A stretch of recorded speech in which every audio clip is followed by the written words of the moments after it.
Svätá Terézia Benedikta od kríža hovorí: Všetky vonkajšie útrapy nie sú ničím v porovnaní s tmavou nocou ducha, keď zhasne Božie svetlo a zmlkne Pánov hlas.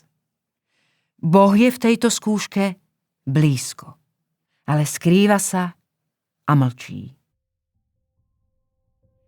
Počas Ježišovej agónie v Getsemani udržiaval Otec svojou všemohúcnosťou pri živote jeho telo.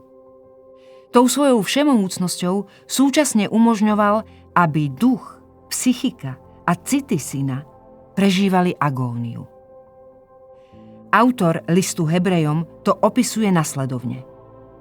On v dňoch svojho pozemského života so silným výkrikom a so slzami prednášal svoje prosby a modlitby tomu, ktorý ho mohol zachrániť od smrti. A bol vyslyšaný. Prosby sú výrazom nádeje človeka, že dostane potrebné dobro. Úpenlivé výkriky však poukazujú na rozhodnosť.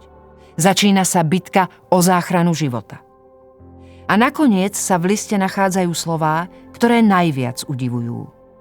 A bol vyslyšaný. Predsa dobre vieme, že Ježiš nebol zachránený od krížovej cesty.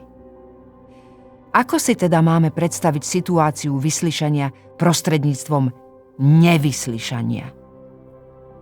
Najlepšie bude, keď nijako.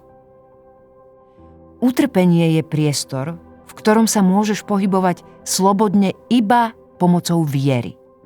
Rozum je bezradný.